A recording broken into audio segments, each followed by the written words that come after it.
เอาสบายดีเนาะมีหมูโทรมาแต่เมืองนอกเนาะอเมริกาทางประเทศเนาะจือแน่บ่จือแน่คุยกันเป็นก่อนเนาะเออว่าสัตว์จือก็บ่เคยแข่งเกือบนำกันแต่อยังน้อยว่าสัตว์ยกปองเบียร์กันเนาะนึงเบียร์ใส่งอนในบ้านข่อยโอ้เบียร์บ้านข่อยเบียร์โคว่าสัตว์คอแนวไรคอคือปองนมเอ้ยมีบ้านข่อยเบียร์ใส่งอนใส่งอนก็มีอีก2ปองในตู้เย็นมายกต่ำกันว่าเด้อเอามายกติบ้านข่อย10 โมงครึ่งขนาดนั้นหวยบ้านข่อย12 โมงโอ้ห่างกัน2 ชั่วโมงนี่เบียร์ใส่งอนเบิ่งสนุก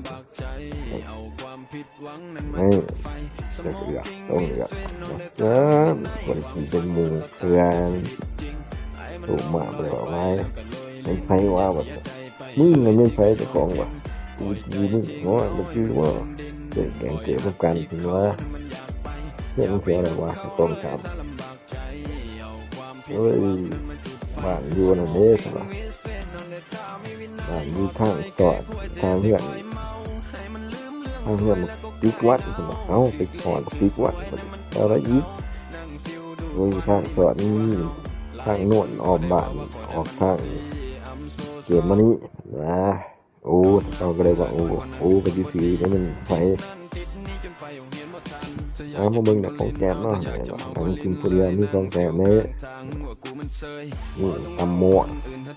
นี่มีขนมเบนโตวันหยุดหลายคุยกันไปมีแนวกินม่วงเนาะใส่เนื้อม่วงซุปเนี่ยแกมเนี่ยบ้านใส่เนื้อม่วงเนี่ยต้องมาใส่แกมเบี้ยเอาคุยกันว่าลูกกระดาษถูกมาบ่ตีกันไทยว่าแล้วกันเจอเยี่ยมกันเด้อกันเนาะปี1989แม่งง่ายสิบ่ปี1989คุยกันไปเรื่อยๆเนาะ2 ชั่วโมงก็ได้ตัดปากตัดโตมาให้เราเกลือว่าคิดหมูกูตั้งได้คิดปอกแล้วเนาะเอามาฝังมาต่อทางโลกโซเชียลพอโตมาอย่างยามตามข่าวเนาะเป็นจังได๋คือกับปากเนาะเป็นว่าเฟซโพสต์ต้นเฟซเป็นแนวนี้ทางบ่ได้เนาะก็เลยโทรมาถามดีเนี่ยคือเก่าแต่กระต่างเก่าหน่อยนึงเนาะตอนนี้อุบัติเหตุเนาะที่ทางโค้งเนาะ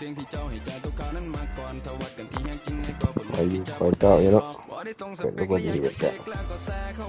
มันเนี่ยดีแล้วตัวเองไปแบบนี้แล้วเนาะดีใจที่หมู่ปู่คือกันไหนเนาะโทรมาถามบอกใจยังไงเนาะก็เจ็บเบิดกันอย่างเนาะ